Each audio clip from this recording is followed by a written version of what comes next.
This map is very funny for a lot of reasons. So the first one is, this is where the first Elysian Whip, or Skydrake Whip, Pegasus Knight promotion item is in the game. This is, like, near the end of the game. It's kind of ridiculous. Jokingly, we refer to this as Sita's promotion chapter, but, like, God, it really hurts the Pegasus Knights and helps Minerva that she's the only wyvern for the majority of the game. It's very funny. Very, very funny.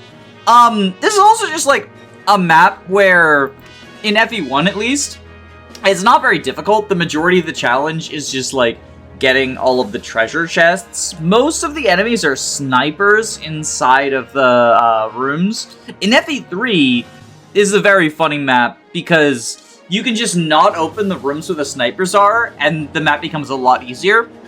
But also, this map is weirdly a difficulty spike in FE3, because previously, like on all the outdoor maps, the majority of the enemies are lance enemies, and lances are so fucking bad in FE3, but then in here, they're heroes, and because skill is a point of crit each, like all the heroes just have crit on all your units. And it's just kind of really toxic. Yeah, much like last time, I don't have much to say about this map. This is a map where we open treasure chests. So, I've deployed Julian and Ricardo for that purpose. Actually, did I even deploy Ricardo? Oh my god, no, wait! I already had the episode title and thumbnail figured out. It was gonna be in which Ricardo opens chests, and it's because Ricardo has like a funny portrait, and I thought like, oh, that'd be like funny to be like, this is the Ricardo map. Because Ricardo's like a bit of a meme. Because he's in Code of the Burger King, and also like a lot of people interpret him as queer because of like the heart that he has in FE1 and in one of the old translations. He's like, when he talks about Julian. So Ricardo's like funny, because like gay is awesome. God, Minerva's so cool. Look at that. Look at that 0 damage, just bada bing, bada boom. And people don't recognize the Minerva gaming. I mean, she's arrow weak, and this is the sniper map, so this would be, like, her worst map, and even then, she's just so good. Oof. It's really hot in here. I think I left the heater on overnight by accident. Hold on, I'll be right back. I gotta turn the heater off.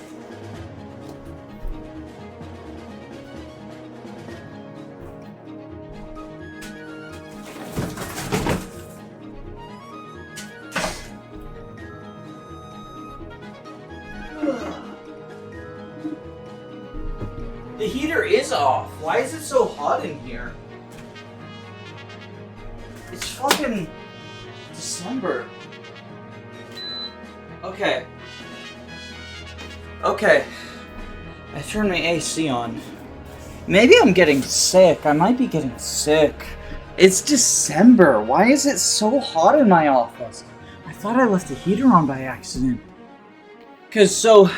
I've actually been complaining about how hot things are basically all summer and autumn in my office. And like, why is my office so much hotter than the rest of the house? And it's because I left the heater on since winter and it was on high. So I thought I had maybe left the heater on by accident, but I didn't leave the heater on. I was just hot. Damn. Julian really did just replace Ricardo like that. This is homophobic. Good job, Harden. You know what? This is it. This is my clickbait moment. I'm still gonna name this episode in which Ricardo opens chests. And only the real fans will know that it was Julian. Julian doesn't even open any chests. He's just opening doors. Martha's opening chests. This is why I consider Marth to be a fraud thief. He can't even fucking open doors. I mean, y'all know that by now. I just made a video about Lords. If you haven't seen it already, you should watch it. It's 3.5 hours long, which I know, like, something that long is a turnoff to some people, but I'm really, really proud of the video. It took, like, months of work putting together. Just recording all of it, editing all of it. Like, I've been working on that. I've been working on that for a while.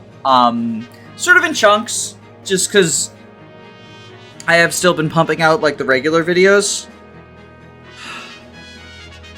But yeah, it was a process. It was a process. I'm really happy with how it ended up. No spoilers for who the worst lord is, in my opinion.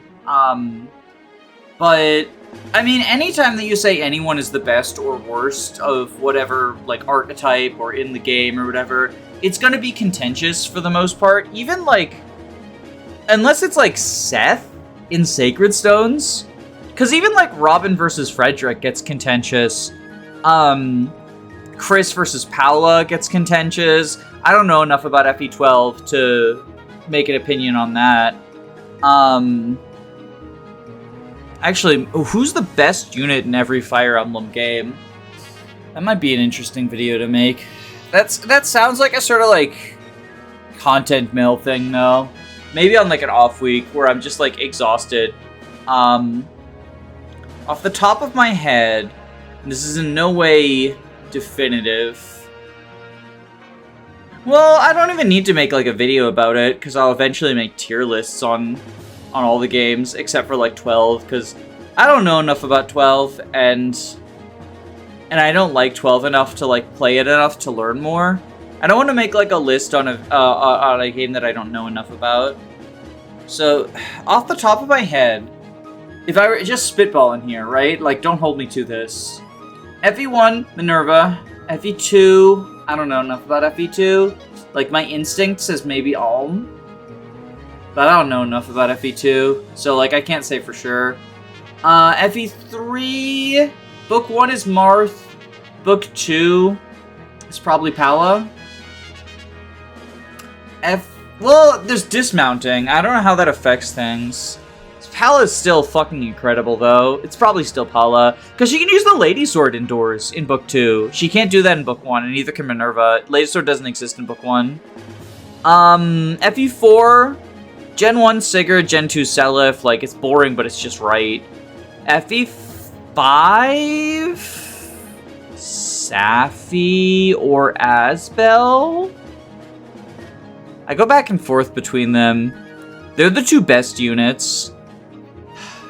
Probably Safi? Probably Safi? They're both, like, so hard to replace.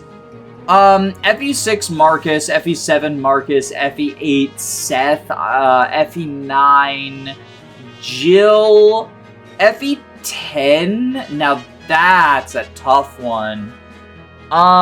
Probably Har? Probably Har. You could make the argument that, like, the Grail Mercs is a less important arc than the Dawn Brigade, right? And so it has to be someone from the Dawn Brigade. If it's someone from the Dawn Brigade, it's probably Zehark? But calling Zehark the best unit in the game when he doesn't have a very good part 4... Even though, so, like, he's statistically identical to Mia, who I do think has a good part 4, but he wants to early promote, which hurts him in part 4, and also he's not going to get as much experience with her, even if he doesn't early promote. So yeah, it's probably Har. Or I could go, like, absolutely buck wild and say, like, Nyla or something stupid. Just because, like, when she's around, she's the fucking goat. Okay, FE11, best unit is Sheeta. FE12, again, I don't know enough. My instinct says probably Chris, but FE12 fans tell me, like, is it Chris or is it Paula? It's gotta be one of those two. Fucking... or is it the Ricardo archetype? It could be the Ricardo archetype. Awakening, I think it's Robin, but, like, Robin and Fred are so close. F.E. Fates. In Birthright? Oh, Birthright. It's boring to say Ryoma, but it's probably Ryoma? It's like either Ryoma or Corrin in Birthright. In Conquest, probably Azura. And then in Revelations, Corrin. So maybe I'll say Ryoma Birthright just so that it's a different unit in all three. But I mean, like, so here's the thing, right? Like, Ryoma shows up. He's like the last Gen 1 unit aside from Shura, right? But at the same time, like, he shows up and then he just dominates the entire game effortlessly. But also, like, Birthright is so weird to talk about, because as the saying goes, like, every unit is the best unit in Birthright, actually. Because, like, you've got Ryoma, and you got Corrin, and you got Saizo as, like, the effortless ones, right? But then, like, basically anyone with a certain amount of effort can just replicate, like, not fully replicate being Ryoma, but replicate being Ryoma enough to beat the game. You do sometimes get, like, called out by the late game enemy spike, especially in endgame. Endgame is a horseshit map if you're not using Ryoma. And then it's a boring map if you are using Ryoma. I really don't like Birthright. Best unit in 3 houses? That's another one where, like, maybe just going between the different routes, right? Like, Edelgard's the best unit in the Edelgard route. Probably Dimitri the best unit in Blue Lions. Golden Deer, maybe it's Lysithea? And then Silver Snow. I mean, I don't know. I don't know, Silver Snow, who would be the best unit there? Like, because Silver Snow is so weird in terms of, like, what students are you using? Edelgard is short term. Catherine shows up late. Cyril shows up late. Like, a lot of the goats just aren't. Maybe Shamir is the best unit in Silver Snow? That sounds wrong. No, that's definitely not right. Because, like, Shamir's just not around for the majority of the fucking route. Geralt is the best unit in Silver Snow. And then in Gage, I think it's Ivy. Because I think magical combat is better than physical combat. Let's be real, like, Engage units are so fucking boring. The best unit in Engage is the Ring.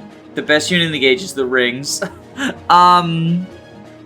But, like, if you're playing in, like, if you want to talk just units, like, it's probably Ivy. She has Flight. Well, so I haven't used the DLC units. I know there's people who say that, like, the Celestia just makes Ivy redundant or whatever. So, like, the DLC units are so fucking weird because they join at level 20, and the earliest they're available is Chapter 7, so they potentially just end up being, like, a squad of level 20 units who shows up early.